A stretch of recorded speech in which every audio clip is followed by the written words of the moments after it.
de egresados del Instituto Politécnico Nacional presenta Profesionistas por el Progreso, conducido por Marco Antonio Méndez Cuevas. Buenas tardes, tengan todos ustedes en este miércoles 28 de junio del 2023. En esta ocasión vamos a hablar sobre el Día Nacional del Ingeniero, que fue instituido desde 1974 por el entonces presidente Luis Echeverría Álvarez, a instancias del ingeniero Eugenio Méndez Ocurro, que en aquel entonces era el secretario de Comunicaciones y Transportes. ¿Por qué el 1 de julio? Porque en 1776 se expedió la Real Cédula para establecer el Real Colegio de Ingenieros, que fue el primero de todas Américas. Se generaron los planes de estudios de la ingeniería. No olvidemos que en aquel entonces, pues la Nueva España exportaba productos muchos de minería, entre ellos el oro, la plata, a lo que era en ese momento pues el Reino de España. Es muy importante mencionar esto porque a partir de entonces se desarrollaron primero las ingenierías mineras y después de ahí todas las demás ingenierías que hoy conocemos. Quisiera mencionar que la Unión Mexicana de Asociaciones de Ingenieros es la que organizó inicialmente este Día Nacional de Ingeniero. Ahora se organiza este festejo en todos los estados con los colegios de ingenieros, con las asociaciones de ingenieros, fundaciones, asociaciones, etcétera. Todos los ingenierías se promueve de los festejos para este día. Es muy importante por eso que platiquemos de ingeniería el día de hoy. Para eso nos acompaña dos amigos que son ingenieros de diferentes especialidades, porque decimos nosotros que tenemos un nombre pero varios apellidos. Por ejemplo, Arturo López Mondragón es ingeniero químico petrolero, egresado del Instituto Politécnico Nacional, con una maestría en desarrollo educativo. Y nuestro amigo Manuel Herrera González es ingeniero civil egresado de la Universidad Anáhuac, México, y su actividad preponderante profesional es en las cimentaciones de edificaciones en esta gran ciudad de México, que tiene de los suelos más difíciles del mundo. También se dedica a la docencia. Y quisiera mencionar, aprovecho esta situación para decir que las actividades petroleras en México han sido de las más importantes desde el punto de vista económico, son de las que más aportan al Producto Interno Bruto. Por eso es que es importante esta especialidad, como todas las ingenierías que están dedicadas a resolver los grandes problemas del país. Por ejemplo, Manuel Herrera sabe que el suelo del Valle de México, sobre todo en la zona del lago, es un suelo muy inestable, con un alto contenido de agua. Entonces, cuando se hacen excavaciones y todo esto, pues tienen que tomar las previsiones.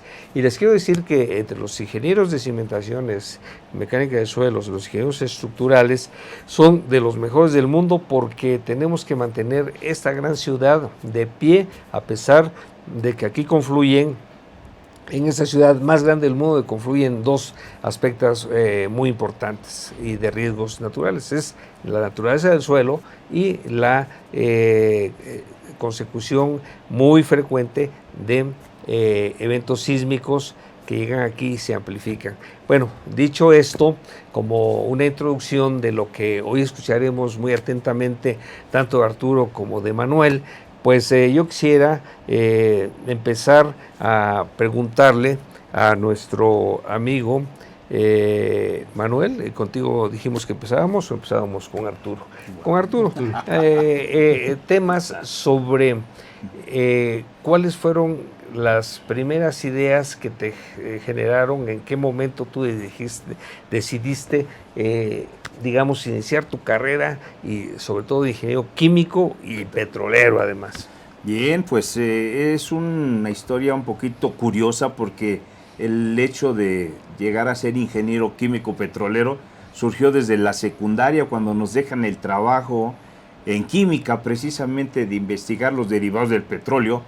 Pues uno compraba sus monografías en la papelería, ¿verdad? Y ahí venían una serie de imágenes y atrás venía algo breve sobre el contenido.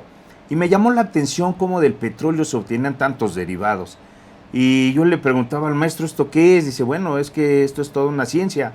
Para conocer esto necesitas ser ingeniero petroquímico. Y eso me llevó al conocimiento y al entendimiento y al deseo de ser ingeniero químico petrolero. Es muy interesante entender esta rama porque a través del petróleo hoy en día hemos obtenido tantos derivados y tantos beneficios que obviamente ahí se aplica la ingeniería. La ingeniería es la aplicación de las ciencias exactas con la tecnología. ¿A qué me refiero con ciencias exactas? A las matemáticas, a la física y a la química. Entonces, para poder ser ingeniero, lo primero que debe de tener uno es ser creativo. Si uno tiene una imaginación pues abierta, uno tiene toda la posibilidad de ser ingeniero.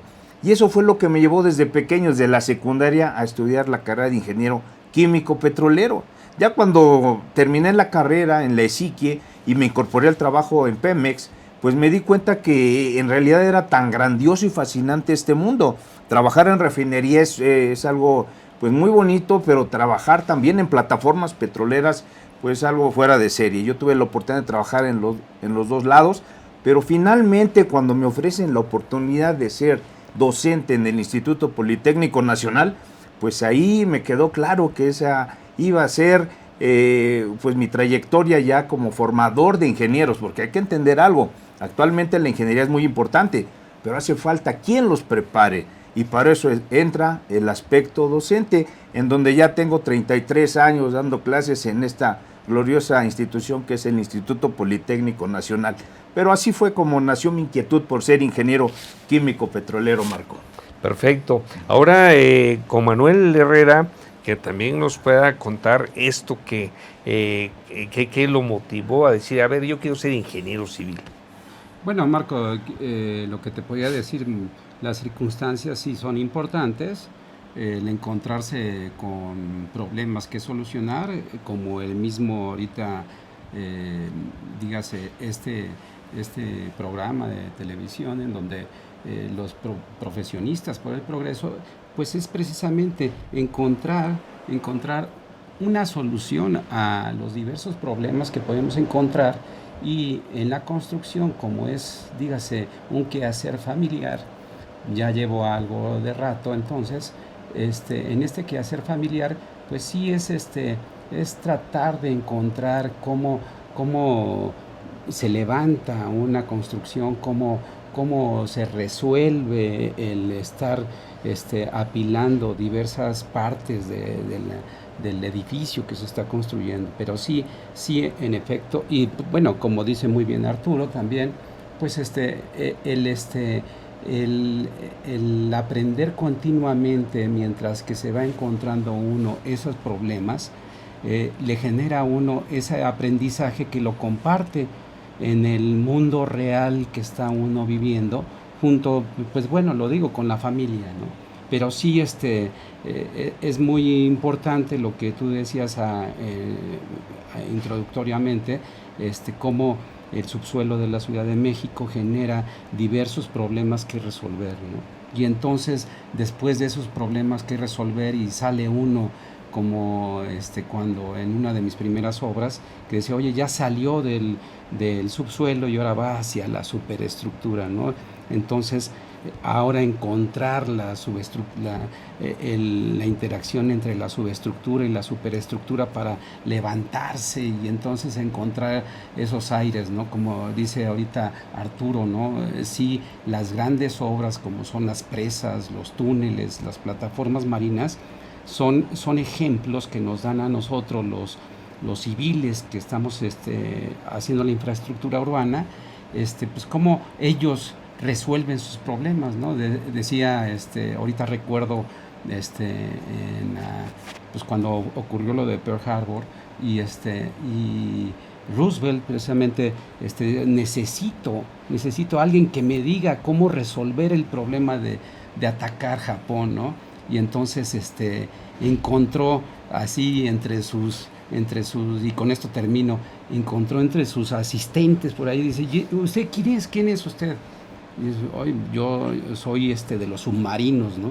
Y entonces Roosevelt dice, los de los submarinos se enfrentan a grandes problemas. Esos son los que van a resolver mi problema. Así nosotros, en la subestructura, utilizamos conceptos de presas, conceptos de túneles, conceptos de plataformas marinas. Eso es mi ámbito, Marco, con mucho gusto. Pues sí, has dicho una palabra muy importante, resolver problemas.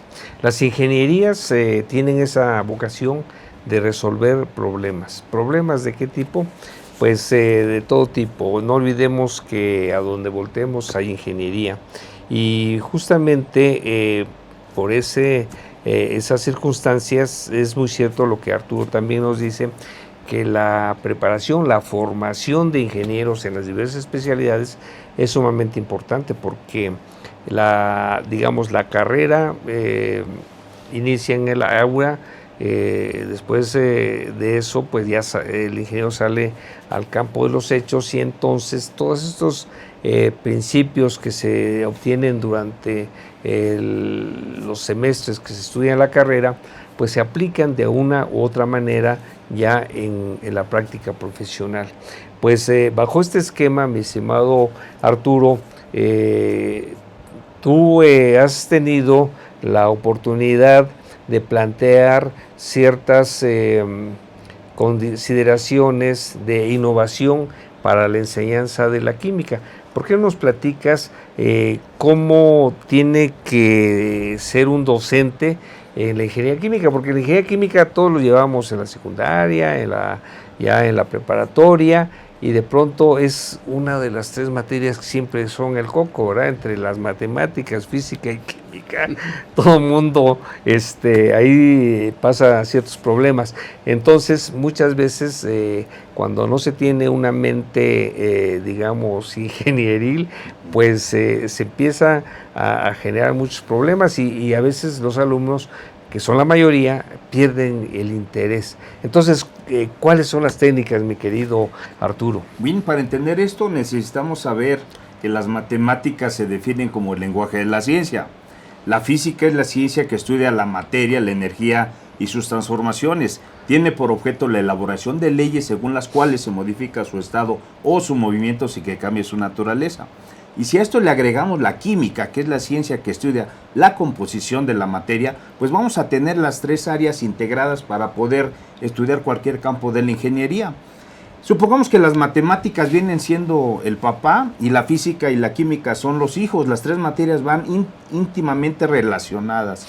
Ahora, para poder entender la química, yo siento que hay que ser un poquito curiosos. En mi caso, pues a mí a los 12 años me regalaron, quizás los que son de mi generación, estaba de moda el estuche de química Mi Alegría, que era una cajita en donde venían 50 experimentos para realizar, y yo sin saber nada de química, solo leyendo las instrucciones, pues me regalaron en una Navidad ese equipo, y me empecé a entretener con esos experimentos básicos. Cuando los terminé todos, pues es donde me di cuenta que eso en realidad me gustaría estudiar, ¿verdad? Entonces, para poder ser un ingeniero químico, lo primero que debe de tener uno es curiosidad. ¿Curiosidad en qué? Porque los elementos químicos tienen tres aspectos fundamentales, que son color, olor y sabor. Entonces, para esto, pues hay a veces que probar las cosas, pero no se las recomiendo, porque no todo es conveniente. Pero sí es importante ser muy observadores. El conocimiento científico se aplica, yo creo que desde la primaria. Primero es la observación, luego la hipótesis, luego la experimentación, y luego cuando ya se comprueban ciertas cosas, pues viene una ley o principio. Pero eso a veces lo hacemos intuitivamente. Es bien importante que el alumno que quiera estudiar específicamente ingeniería química sí tenga la curiosidad de la exploración, en el sentido de que de conocer un poquito más de cerca los elementos y no aprenderse la tabla periódica como en la secundaria nos dicen, apréndase el grupo 1A, hidrógeno, litio, sodio, potasio, rubidio, cesio y francio, grupo 2A, berilio, magnesio, calcio, estroncio, bario, radio. No, hay que saber sí cómo van los periodos, cómo van los grupos, pero también hay que estudiar la tabla periódica por familias, porque de esa manera, al saber qué es una familia, vamos a ver que tienen características semejantes, por eso se llaman familias. Entonces yo lo que les recomiendo a un estudiante que quiera ser ingeniero químico, pues primero que tenga la curiosidad en empaparse, en saber un poquito más sobre los elementos, para que de esta manera pues ya tenga la base y pues ya de ahí brinque a estudiar cualquier rama de ingeniería química. Eso sería una sugerencia, ¿verdad? Así es. Sí, definitivamente la intuición y sobre todo la curiosidad. Son elementos y son características que todas las ingenierías se debe de tener para poder tener esa vocación de ingeniero. Mi estimado Manuel, tú cuéntanos en ese sentido cómo también eres docente en la materia que tú dominas, que es cimentación, suelos. ¿Cómo ves a los alumnos en ese aspecto, el interés, cómo los motivas para que se digamos, pongan atención? Porque muchos dicen, pues el suelo pues es lodo, o es roca, o es esto o aquello. A veces puede no ser interesante, ¿no? Porque tú lo acabas de decir, todas las construcciones, los grandes edificios, pues ya lucen de la banqueta para arriba, pero la banqueta para abajo es lo que va a sostener todo ese edificio tan bello y tan arquitectónicamente atractivo que se tiene. Pero si no, es como el árbol, si no tienes unas raíces fuertes, pues el árbol no vive. Entonces cuéntanos, mi estimado Manuel. Pues bueno, a ver, Marco, voy a decir una cosa, me encanta platicar así contigo, con Arturo, que lo estoy conociendo ahorita, y entonces se genera conocimiento cuando está uno acompañado por otras personas. Entonces, la mejor manera de dar clases, de ser docente, es acompañarse de los diferentes profesores que están en la universidad, de los diferentes tipos de alumnos que hay, con sus características que ellos dominan, y entonces poder encontrar ese conocimiento, como ahorita el que dice Arturo, y por eso ahorita pues es muy bonito así platicar entre compañeros de profesión, que es ingeniería, con esta diversa especialidad, pero que de alguna manera nos invitan a reflexionar que en efecto la ingeniería es un proceso que hay que vigilar lo que es del mundo real. Entonces el ingeniero tiene que medir lo que está ocurriendo y reportar. Y lo que dice Arturo ahorita, este reporte se va a una ley constitutiva que las matemáticas lo hacen así. Pero son, en serio, son exactas. Pero dígase que hoy en día se habla ahorita de monitoreo, el ingeniero va a aportar esas características. Ahora me voy a la física, que decía Arturo excelentemente, a las características físicas y químicas. Y entonces, con ayuda de estos parámetros, que así le decimos nosotros los ingenieros, podemos, ahora sí, imaginarnos en el mundo real, con las ecuaciones, cómo se va a comportar el suelo, que a su vez va a generar el sustento de una cimentación, que esta a su vez va a generar el apoyo de la superestructura. Termino diciendo, el acompañamiento es primordial para la docencia y también para el quehacer profesional. No se puede resolver un problema si no está uno acompañado por los mejores ingenieros, los mejores artesanos, que son los que van a realizar la obra, y la mejor observación que ahorita dijo Arturo, es la curiosidad científica por el método científico, que es la observación, la interpretación y el saber decidir, que ahora meto esta palabra, que es la decisión primordial de decir, oye, ¿sí se está comportando como la ecuación matemática o no? Y entonces lo ve uno en una gráfica, y en esa gráfica es la respuesta del material o la respuesta de la estructura. Eso es como lo vemos, y con esto, como lo estoy diciendo así, pues invitamos al alumno, ¿cómo ves? Sí. Me parece perfecto. Aquí llegamos a un punto bien interesante. ¿Por qué? Porque ya vamos, clasificando cada una de las especialidades que ustedes dominan plenamente. Ahorita hablaste, Manuel, de medidas, de lo mensurable, lo que se puede medir, todo aquello que se puede medir, y en química y en física, fíjense, estamos en química y en física, todo es medible, aunque las unidades que se utilizan en física a lo mejor son micros, ¿verdad? Microgramos, microcentímetro, milímetro, etcétera. A lo mejor en la química no vemos las fuerzas internas, pero ahí están, en toda la naturaleza hay fuerzas internas, ¿no? Y en todos lados está la gravedad, por ejemplo. En cambio, por ejemplo, en la materia que domina Manuel, pues todo se mide con centímetros, con toneladas, con megatoneladas, ¿verdad? Con metros, etcétera.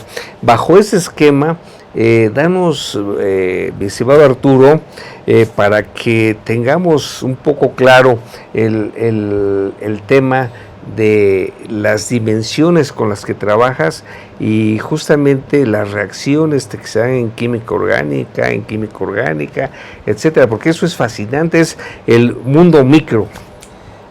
Bueno, cuando entendemos que la química estudia la composición de la materia, ahí nos va a explicar de hecho de qué están compuestas todas las cosas. Nosotros, nuestro cuerpo, hablando en el término de la física, somos materia. Materia es todo aquello que ocupa un lugar en el espacio y tiene peso. Y en la química vamos a hablar de una forma molecular o atómica. Y todos sabemos que el átomo se compone de núcleo, protones y neutrones. Pero ahora existe una tecnología todavía más allá que va sobre la base del átomo, que es la nanotecnología, que es es tener elementos todavía más pequeños que lo que puede medir un átomo. Nano, para los que más o menos ubiquen diametralmente esto, significa 10 a la menos 9 milímetros, que es una medida muy pequeña, que es imperceptible a la vista normal. Pero a través de la nanotecnología actualmente en el Instituto Politécnico Nacional se han desarrollado grandes avances y yo siento que esta es ahora la ciencia del futuro. Y de verdad, hablando del término micro, pues la química tiene mucho que ver, porque todo lo que ustedes vean a su alrededor va a estar compuesto de algo y por algo está compuesto. Así es de que es bien importante saber qué es lo que contiene, y el contenido lo va a estudiar la química. Es a grosso modo lo que podemos decir en el aspecto ya de lo micro, Marco. Pues es muy interesante porque de lo micro nos vamos a lo macro. Por ejemplo, una molécula de agua hace océanos, ¿no? Así es. Sumados.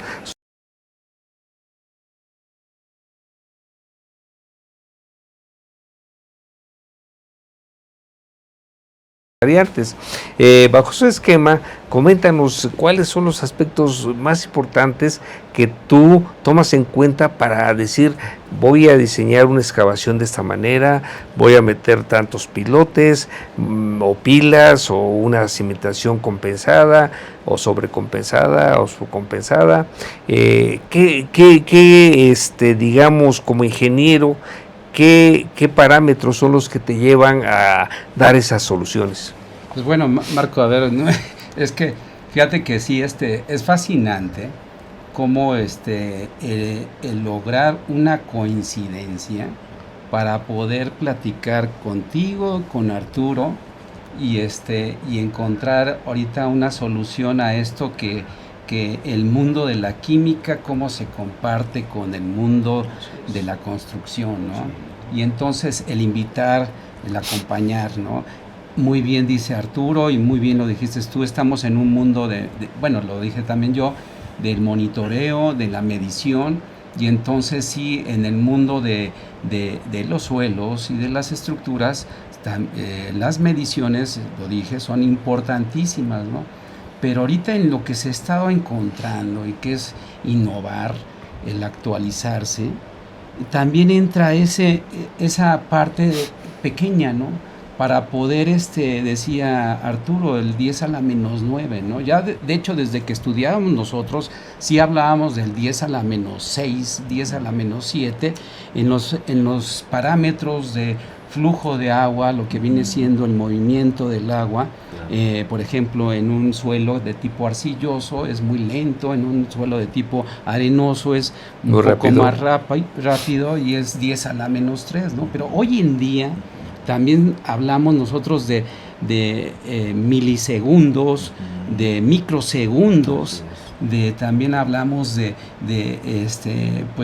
el tamaño del suelo. También es importantísimo que en el mundo del suelo, que está conformado por elementos orgánicos y materia orgánica y suelo también, pues también ocupamos medidas así en el mundo de los micros, y se utiliza también ahorita ya el mejor ojo para observar al suelo sería el microscopio, ¿no? Y entonces se encuentra uno que las fuerzas físicas que están en ese mundo pequeño son las de tipo molecular químico, y anda ahí la viscosidad. Y entonces, si nos pasamos después, y por eso el suelo de la Ciudad de México tiene ese carácter de consolidaciones lentas y todas estas cosas, y para poder proyectar una edificación, una cimentación, una excavación, hay que observar ahí así, de esa manera, ¿no? También hay que observar, por ejemplo, el concreto, y termino con esto. El concreto también hay que observarlo también con el microscopio, ¿no? Para poder observar si en realidad se están realizando esas fases yo le digo así con los que trabajamos y con los alumnos, esas fases de poder hacer el enlace, y ese enlace que une un elemento con otro elemento, desde el tipo molecular hasta la unión columna-trave, y donde va a haber un giro, y entonces el enlace se debe de conservar.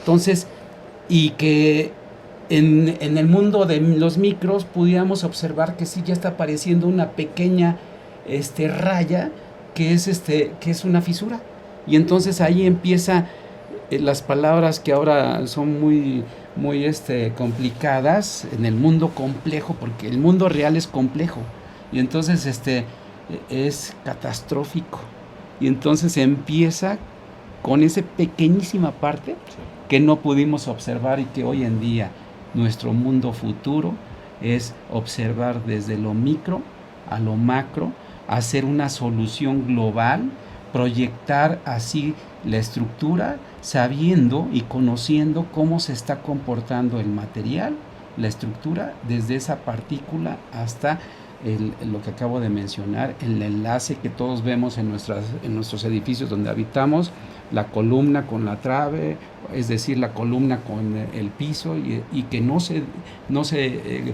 conserve ese enlace. ¿Cómo ves, Marco? Pues mira, muy interesante esas reflexiones. ¿Por qué?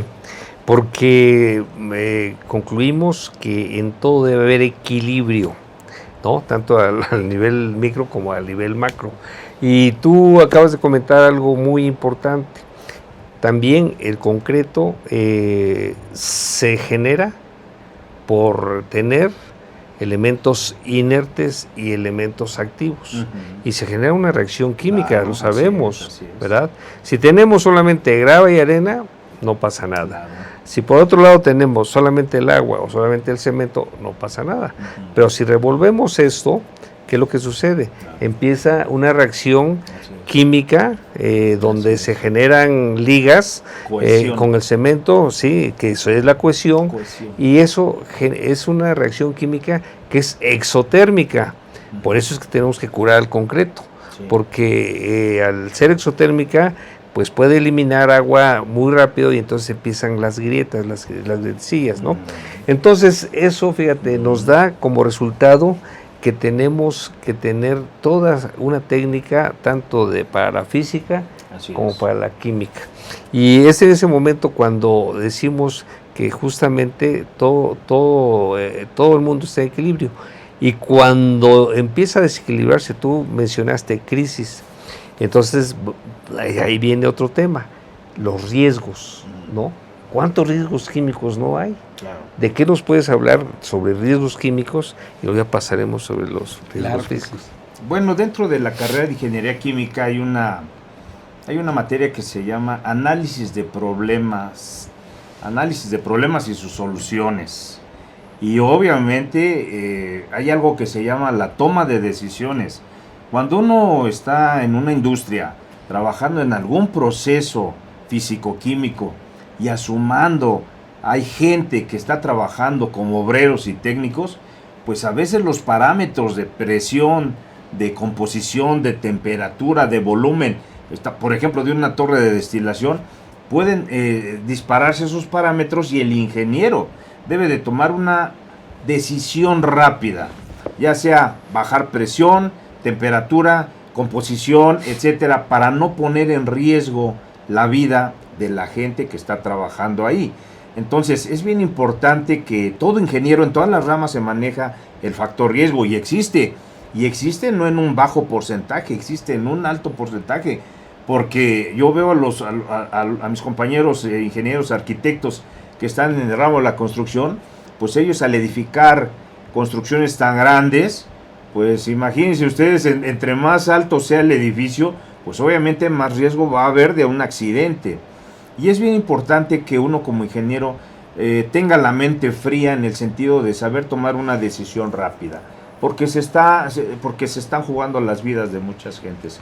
Es bien importante que uno, al igual que un médico en una cirugía, que obviamente un médico tiene su grado mayor, porque están hablando de vidas humanas, pero en la ingeniería sí se tienen muchos riesgos y es importante saber asumirlos. Sobre todo tener mano firme cuando se trata de tener esa decisión y bueno, tratar de evitar, si ya se llega a una catástrofe, tratar de que la catástrofe sea lo más ligera posible, porque pues también no podemos evitarlo todo.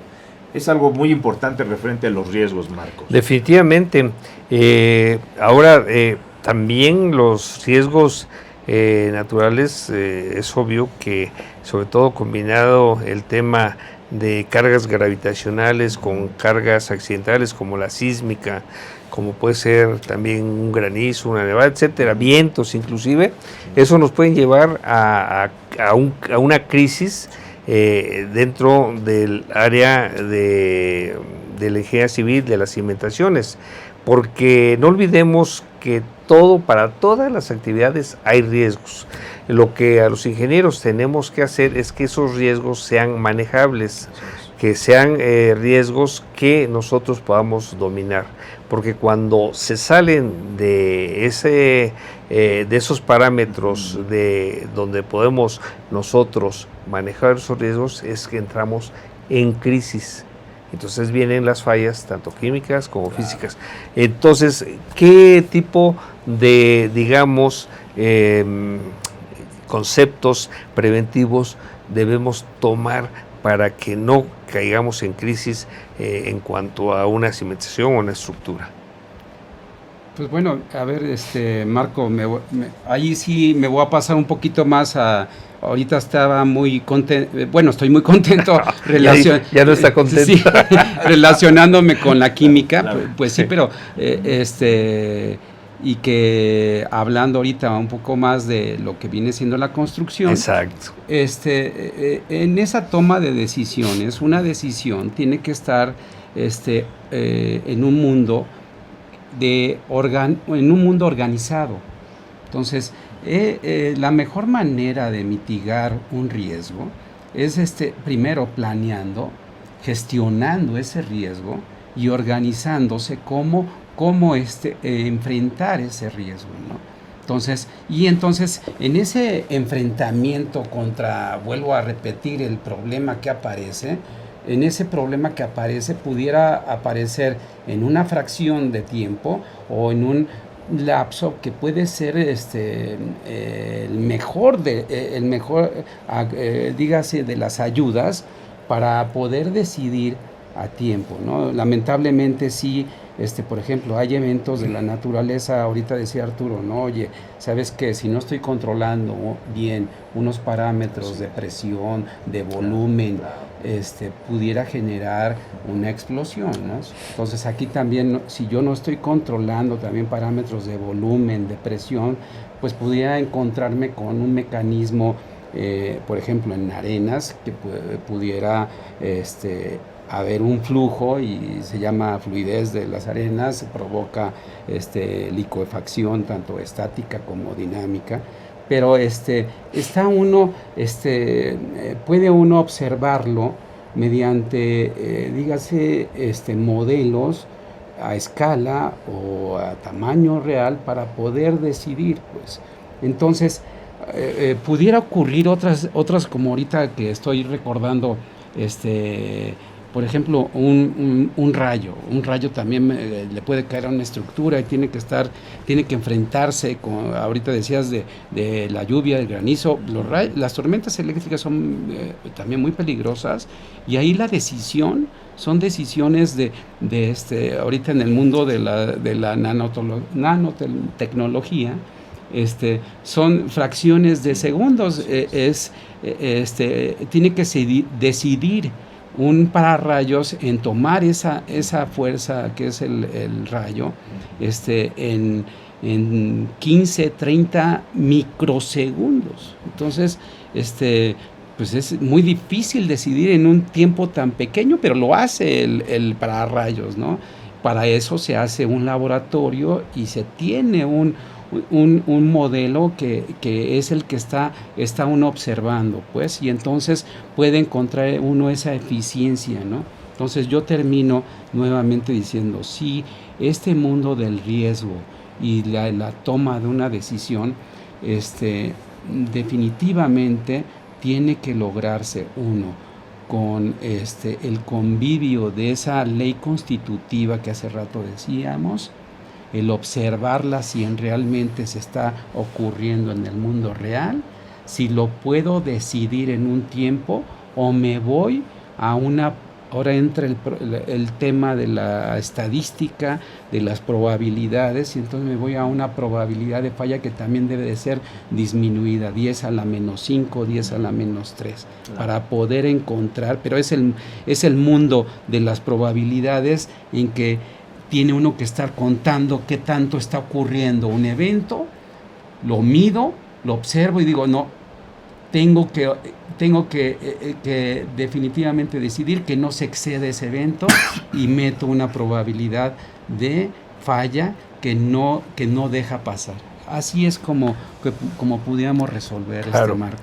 Fíjense, todo esto son, ya hablamos de química, de física, ahora estamos hablando de probabilidades y estadísticas, y todo esto porque las ingenierías interactúan entre sí de una manera increíble, y todo esto es para básicamente mantener seguridad, sobre todo para la vida, la salud y el patrimonio de las personas que usan tanto la química como la física.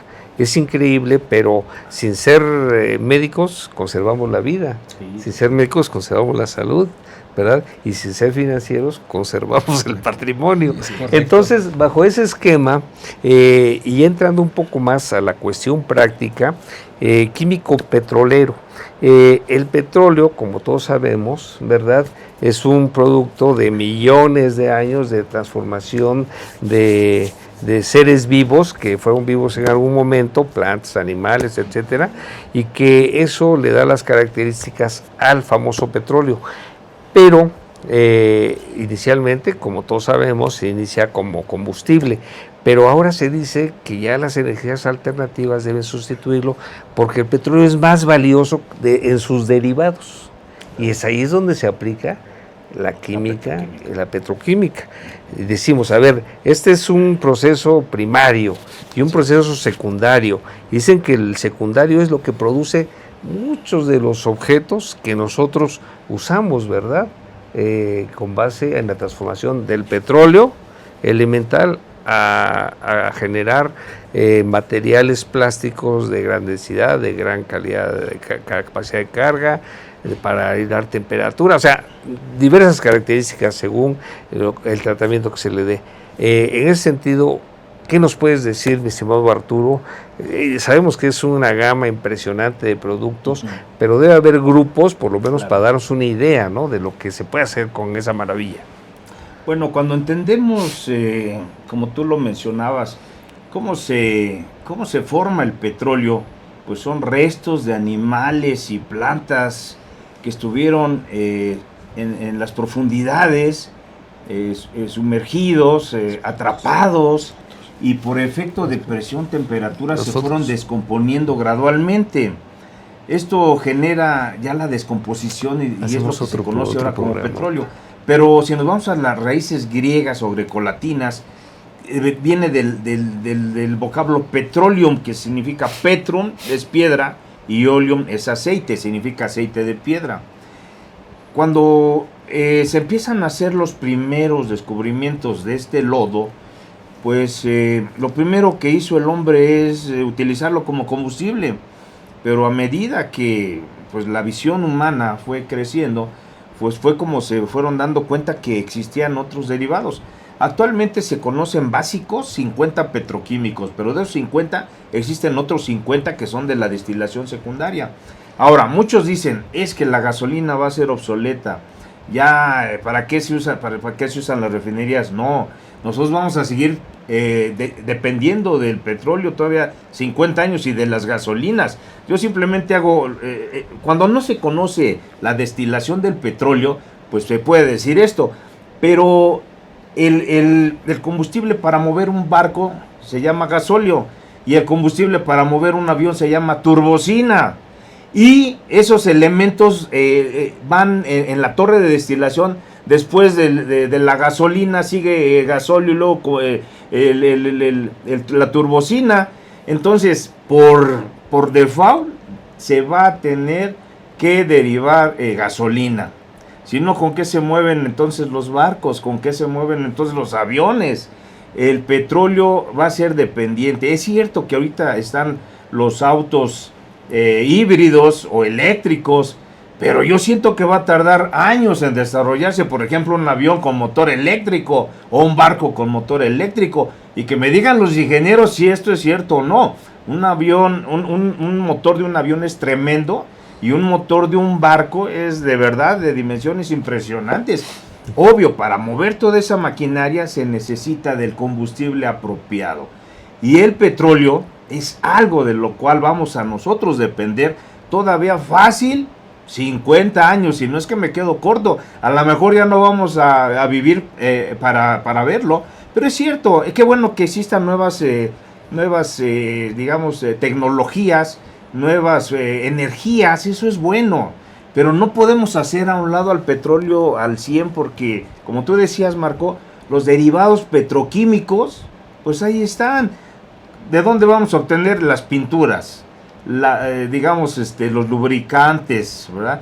La industria de la cosmetología, ¿verdad? Las telas, las fibras sintéticas, los plásticos y tanta gama que actualmente nos funciona para beneficio de nosotros mismos, del ser humano. Así es de que la petroquímica es una ciencia tan interesante que yo siento que va a tardar años.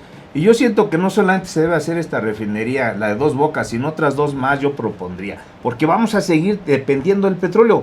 Ahora hay que tomar en cuenta una cosa, México es un país tan grande, somos 130 millones de habitantes.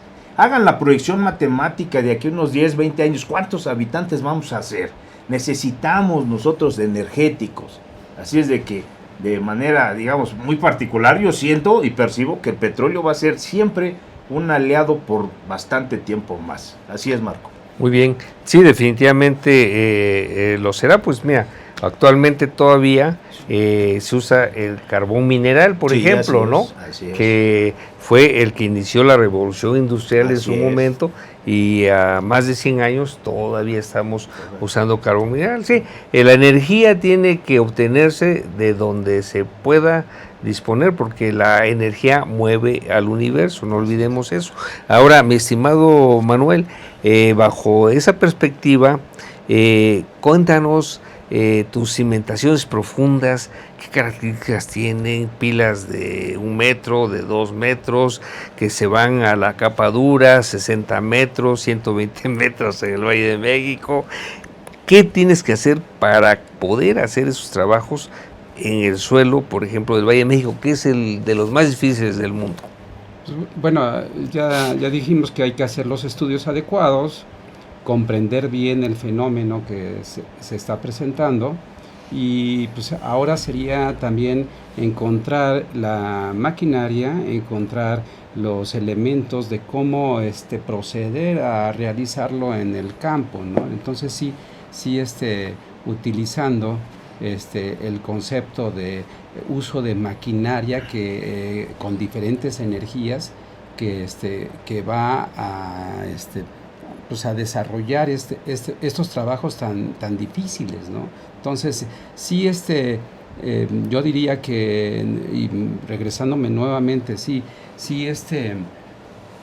el poder realizar una excavación nuevamente sí es, antes de la maquinaria, encontrar cómo evitar el uso de grandes máquinas, 1, 2, el evitar cómo estas máquinas pudieran entorpecer la vida urbana, y entonces encontrar ahora los mecanismos para que no se utilicen máquinas. Fíjate, en un mundo en donde ahorita la inteligencia artificial sería al contrario, ¿no? Utilizar el robot, ¿no? Utilizar la máquina que sustituya al humano, ¿no? Entonces, yo te diría allí sí, ahorita hay que hacer mucha ingeniería, en donde sí sería sustituir el uso de las grandes y pesadas máquinas para poder realizar estas obras de gran envergadura, ¿sí?